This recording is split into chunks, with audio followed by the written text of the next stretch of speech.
సమాజంలో మృతశల్యమైపోయినటువంటి ఆమె శరీరం లోకం దొరుకుతుంది ఇప్పుడు ఎప్పుడో 20 సంవత్సరాల క్రితం పాతి పెట్టి ఉంచారు. 30 సంవత్సరాల క్రితం ఒక 100 సంవత్సరాల క్రితం సమాధులు చేయించుకున్న వాళ్ళు ఉన్నారు. గ్రీక్ పూర్వం నుంచి కూడా సమాధులు చేయబడిన వాళ్ళు ఉన్నారు. పరిశుద్ధులైన వారు ఉన్నారు. మోతే లాంటి వాళ్ళు అలాంటి వాళ్ళు ఎప్పటి నుంచో కూడా సమాధులు చేయబడి ఉన్నారు. అట్లాంటి సమాధులన్నీ కూడా పొద్దున ఒకవేళ రేపు పొద్దున్నే రాకడ రేపు తండాల రాకడ జరిగితే అనిపించింది. ఈ పూట చనిపోయేమనుకో నేను పాతి పెట్టారనుకో కూడా అప్పటి వరకు కూడా ఆయన వచ్చే రాకడ 2 రోజుల్లో రాకడ జరుగుతుంది అనిపించింది. చనిపోయినా సరే లభిస్తున్నాం. అప్పటి వరకు కూడా భూమి పుట్టింది ఆదాము వల్ల మొదలుకొని దేవుడు ఎక్కడి వరకు లేపుతున్నాడు. రాకడ వరకు కూడా మృతులైన వాళ్ళందరినీ కూడా మొదట ఎవరు చూస్తున్నారు? మొదట కనిపెట్టి ఎదురు చూసి ఆవిస్ అయిపోయి చనిపోయిన వాళ్ళకి మొదట స్థానము చూడండి. పాఠం గారు ముందర మనం ముందర చెప్పండి. ఎవరు ముందర? ఆవిడే ముందర. ఆ ముందు ఎవరు లెగుతున్నారు? ఆవిడే లెగుతుంది. ఆవిడే ప్రభుడు కలుసుకుంటుంది. మహిమ శరీరం వస్తుంది. అమృతం అయిపోయింది శరీరం. ఎముకలు మొత్తం ఇవన్నీ కూడా ఇది అయిపోతాయి. అందులో ఇదైపోయి మట్టి తినేస్తుంది. మొత్తం అంతా కూడా పాడైపోయినా ఆ దేవదూతల శబ్దం వచ్చినప్పటికీ ఏమైతుంది? ఆ శరీరము అక్షయ శరీరంగా మారుతుంది. మృతమైంది మొత్తం. ఇప్పుడు ఏంటి ప్రభావ చూడండి, 3వ రోజుని సమాధి తెరవబడి ఆయన బయటకు వచ్చినప్పుడు ఆయనకి ఎంత మహిమ వచ్చింది. ఏ సాకలి కూడా ఉతకలేనంత తెల్లగా ఉన్నాయండి. ఆయన వస్త్రాలు ఎలా ఉన్నాయండి? సాకలి కూడా తెల్లగా చేయలేదంట. ఇప్పుడు సమాధిలో లేని రోజు కూడా అలాగే తెల్ల వస్త్రాలు వచ్చేస్తారు. ఎందుకు ప్రభావం? నేనే మీకు మారి అన్నారు కదా. ఆయన ఎలాగో 3వ దినాన్ని లెగిసి ఎలాగైతే ఆయన బయటకు వచ్చి ఆయన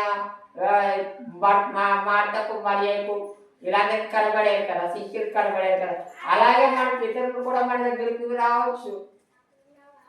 అలాగే వాళ్ళు కూడా దేవదూతల వలె మహిమ శరీరాలు దాచుకుని పరలోకానికి ఎత్తబడతారు. అవన్నీ కూడా మన కళ్ళారా చూడొచ్చు. ఒకవేళ చూడలేకపోతే మృతులమైతే మృతుల లోకాన ఉన్నాము మనము.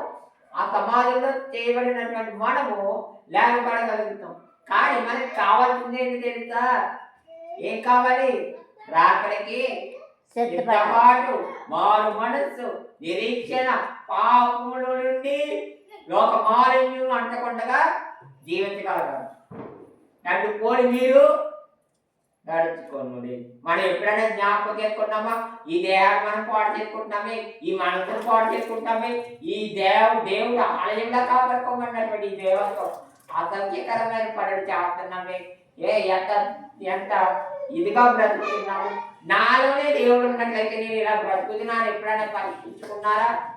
చాలా పరీక్షించుకోవడం వద్దా? మన హృదయం ఎలా ఉంది? దేవునికి ఆలయంగా ఉందా లేదా? దేవుడికి ఇస్తున్నా కాదా నేను అని మనమే పరీక్షించుకోండి. ఒక విషయం గుర్తించుకోండి, ఏంటంటే ఈ సమయంలో రాకడొస్తే నా హృదయం పదిలంగా ఉందా? ఏదైనా పాపంతో నిండుకుని ఉందా? అది కూడా మనము గుర్తించాలి. దేవునికి స్తోత్రం. హల్లెలూయా హల్లెలూయా హల్లెలూయా.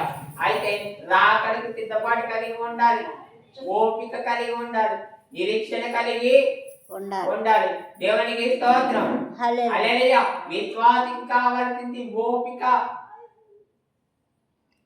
నిరీక్షణ.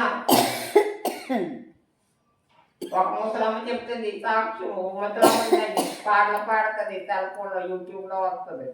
ముసలమ్మ ఆమెను అడుగుతున్నాడు. ఆమెకు భర్త ఉన్నాడు. ఒక అతను వెళ్ళి మీరెందులో తాత నువ్వు ఎప్పుడైనా పోట్లాడుకున్నారా అని అడుగుతున్నాడు.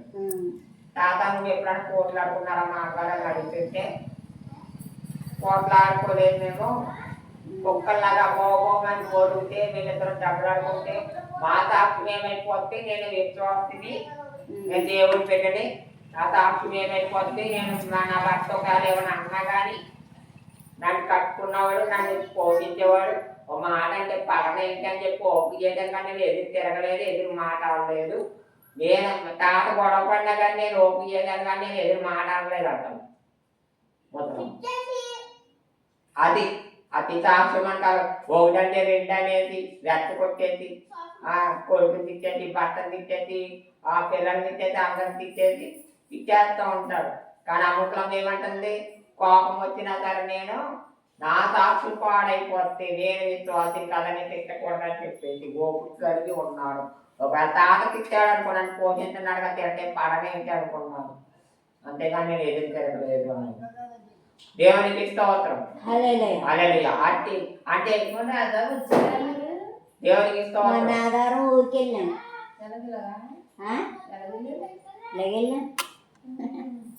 మన ఆదివారం వచ్చాడా? వచ్చేసినప్పుడు రాలేదేంటండి. ఏ తెలియదు మీరు అలాగే వెళ్ళారా? ఇలాగే బుద్ధి అంటే 10 days ఆవిడ అంటుందా వండవాళ్ళు చేత పడతాంటే అందులో బాగుందండి. వచ్చేసినప్పుడు ఆ టెస్ట్లోకి వెళ్ళిందేమో అన్నారు కాఫీ. ఎందులోకి వెళ్ళను కదా నేను అన్నప్పుడు నాకు ఏంటి ఆవిడ అతను ఎరదాలాగా అంటే నాకన్నా ముందు వచ్చింది మానేస్తాను కానీ ఒకవేళ కుదరకపోతే మానేస్తాను కానీ అసలు ఏ చర్చిలోకి వెళ్ళను నేను. ఎల్లరావిడే అన్నాను. వీరొకలో లేడమ్మ ఏదో పరిస్థితి బాగుకప్పుడు వెళ్ళింది కానీ ఆవిడ వెళ్ళదు. లేడమ్మ కూడా ఎక్కడికి వెళ్తే రావచ్చు కదా. వెళ్తున్నారు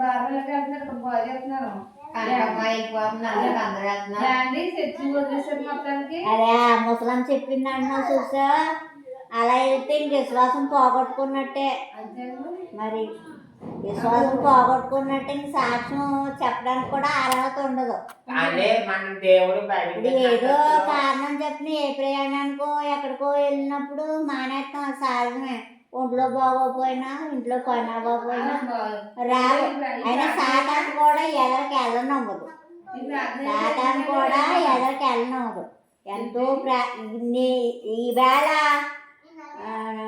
ఏం చేశారంటే సాధారణ బైబిల్ వాక్యాలు యూట్యూబ్లో చదువుదామని అనుకుంటా ఉంటే చెప్పనవట్లేదు నన్ను. ఏదో ఒకటి అడ్డంకి పెట్టింది, ఎవరో ఒకళ్ళు చెప్పేస్తున్నారు. మా ఆయనకి మా పిల్లలకి చెప్పేసి చెప్పనవట్లేదు. చెప్పనవ్వకపోతుంటే ఇంకా మానేసాను చెప్పటం. కానీ నా మనసు కుదురుంటలేదు, దేవుడి వాక్యం చెప్పట్లేదు ప్రజలకే.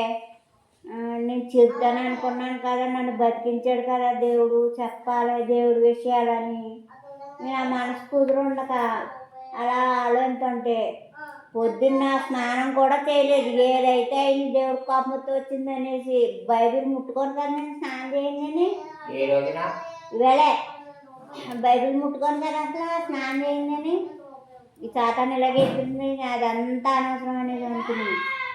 కవర్తో తీసి బైబిల్ కుర్చీలో పెట్టి వాక్యం కూడా చదవలేదు. నేను మామూలుగా చెప్పాను అంతే. ఇవాళ వాక్యం ఇవాళే ప్రారంభించాను యూట్యూబ్లో దేవుడు వాక్యం చెప్పటం, దేవుడి గురించి చెప్పడం.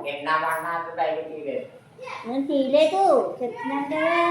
నేను స్నానం చేయకపోతే అసలు పరిశుద్ధంగా లేకపోతే తీయను. నేను ఇంకా బైబిల్ ముట్టుకోను, అస్సలు ముట్టుకోను.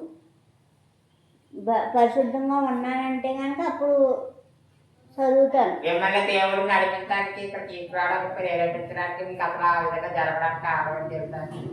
ప్రతి వారం కూడా ప్రతిరోజు కూడా లక్ష్మి గారికి స్వస్థత అయితే లక్ష్మి గారిని నడిపించు, లక్ష్మి గారిని మందిరానికి తీసుకురా ప్రభు అని ప్రార్థన.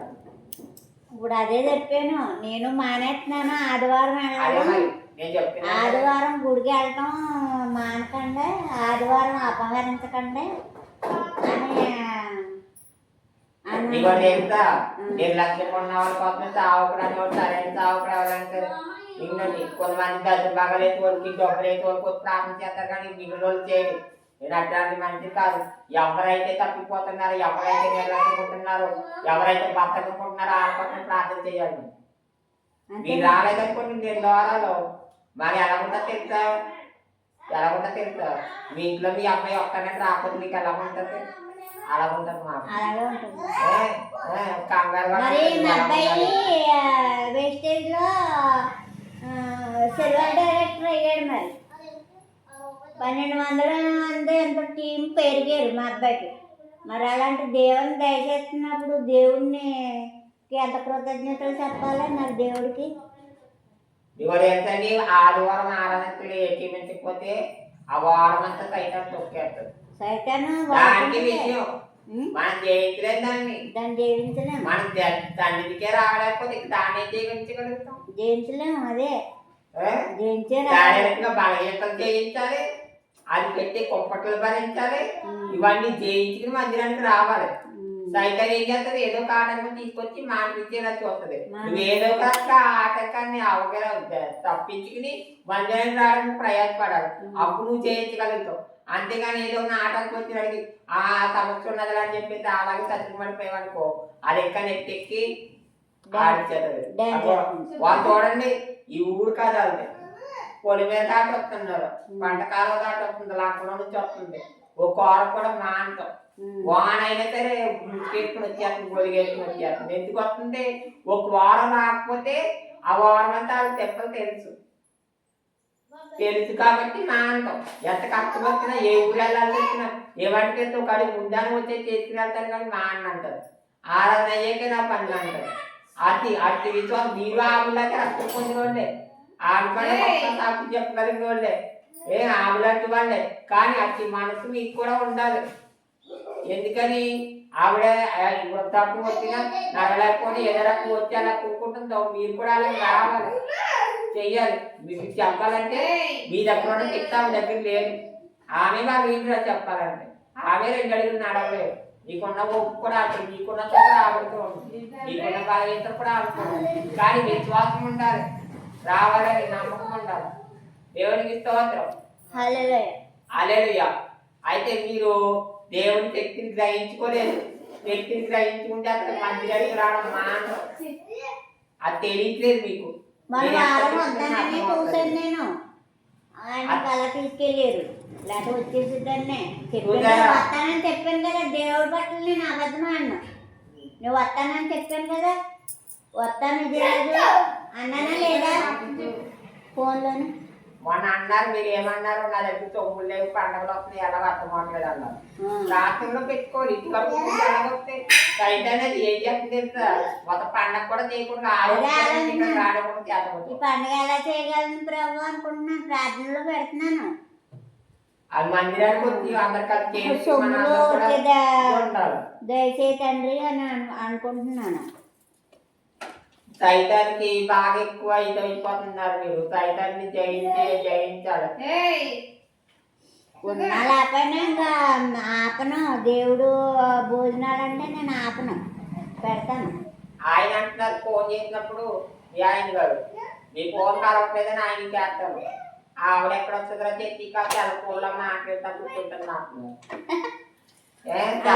స్టేజ్ లో జాయిన్ చేశాడు మా అబ్బాయి నన్ను, ఆ మీటింగ్ లో వింటున్నాను. అది అయ్యేనండి ఎప్పుడు ఆదివారం కాదు, ఆదివారం లోపల చెప్పొద్దన్నారు. ఆదివారం విన్నా నీకు తెలుసా, నీకు నేను మందిరానికి రాకపోయినా నేను ఆదివారం మటుకు కంపల్సరిగా ఆదివారం లాగానే ఉంటాను. ఆదివారం మటుకు నేను ఇంకే ఏ మాటలో ఉండవు, ఏముండవు. ఫోన్ కూడా చూడండి అన్నయ్య, ఫోన్ కూడా మాట్లాడితే చెప్తాను. దేవుడు స్వస్థపరిచేవాడని, ఎక్కిరించేవాడని, బలపరిచేవాడని తెలుసు కదా, అన్ని తెలుసు నాకు. స్వస్థపరిచేవాడు కదా. శక్తి లేని రోజు కరోనా టైంలో చనిపోయేదాన్ని సిద్ధపడిన వాళ్ళు మీ శక్తి నుంచి పరిచయం చేసి దేవుడు నిలబెట్టుకున్నాడు సాక్షి చెప్తారు కదా. మరి బలహీనతకున్నప్పుడు ఇంటి దగ్గర ఎత్తుకుంటున్నారు, ఆరాధనకి ఎత్తుకు రావట్లేదు మీరు. అదో ఇలాగే పిల్లలు రావడము, ఇంటికి కోడలు రావడము, ఇంకా అలాగే జరుగుతుంది. అది మీరు ఒక తీర్మానం తీసుకోలేదు అసలు తీర్మానం ఏంటి తెలుసా, నేను దేవుడి కోసమే బ్రతుకుతున్నాను, దేవుడి సాక్షిగా బ్రతుకుతాను. ఏ వారం కూడా నేను మా అన్న చెన్నింటికి వెళ్ళకుండా ఏ రోజు కూడా నాలో ఉండకూడదు. అదిగో మరి యూట్యూబ్లోనే చెప్తున్నానని నన్ను మానించేశారు మా ఆయనను మా పిల్లలను. ఆయనకి చెప్పుడు మాట చెప్తున్నారు, ముసుకేసుకుని చెప్తుంది, ఇలా అయితే మా పిల్లలకు పెళ్ళి అవుద్దా, ఇలా అయితే మాకు సంబంధాలు వస్తాయా, ఇంకెవరో లేరేంటి యూట్యూబ్లో చెప్పడానికే, ఈవిడే చెప్పాలా, అలా ఇలాగని ఎక్కించేశారు. మా ఆయన్ని తిట్టేశారు. మా పిల్లోడికి ఇష్టమే, పెద్దోడు ఏమండవు, పెద్దోడు చాలా మంచోడు, ఆడే ఎంకరేజ్ చేస్తాడు అన్నిటికి. నన్ను ఏది ఎంకరేజ్ చేసినా ఆడే చేస్తాడు, ఆడు మట్టుకు ఏమి అండవు. కృష్ణ ఒకడే వద్దంటాడు, రెండో కూడా రెండో ఓడు, మూడో ఓడు ఏమండవు. వాకింగ్ చెప్పు. దేవుడి స్తోత్రం. కానీ దేవుడు తిట్టింది గ్రహించడం లేదు. డాక్టర్ ఫోన్ చేశారు కదా సరిపోద్ది అనుకున్నారు కానీ డాక్టర్ ఫోన్ చేసి ఇంకా అలా ఏం కాదు, చెప్పాను కదా సాధన బాగా వాడుకుంటుందని నన్ను.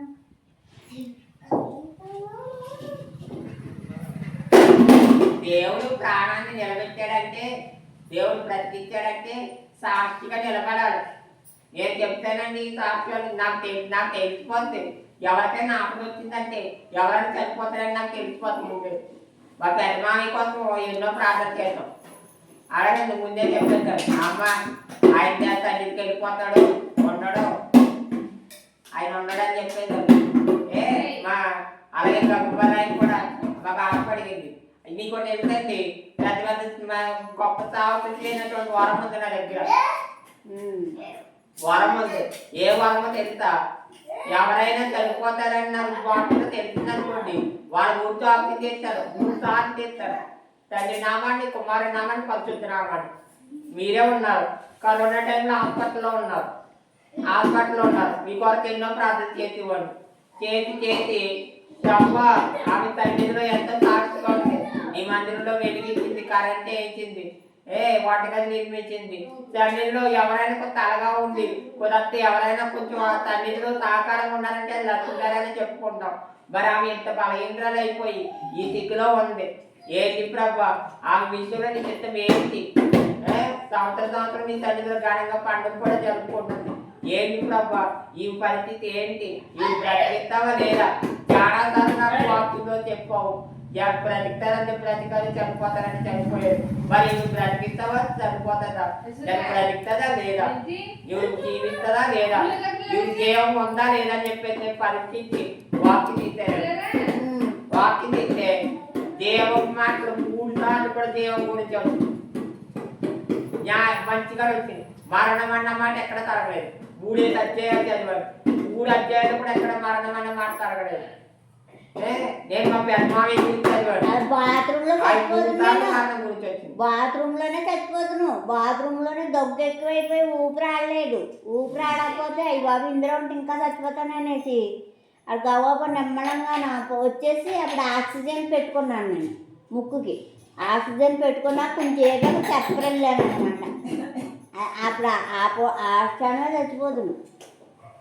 దేవుడు ఆయన మహిమ నాకు తెలుసు, ఆయన మహిమ నాకు అంతా తెలుసు. నాకు వాక్యంతో కూడా మాట్లాడతారు దేవుడు, కూడా మాట్లాడతారు. అయితే నాకు దర్శనాలు కూడా వస్తాయి. ఆయన చెప్పిన ప్రతి దర్శనం నెరవేర్చారు ఆయన. అర్థం కాదు కానీ ముందు ఆ దర్శనం నాకు అర్థం ఏంటో తెలియదు, కానీ జరిగిన తర్వాత ఇదా అని అలా ఎన్నో సాక్ష్యాలు చెప్పాను కదా నీకు. నేను చెప్తాను మాట ఏంటండి, ప్రభా తీర్చేవారు నా వారు కాదు, తండ్రి చేత జరిగించేవారు నా వారు అన్నారు.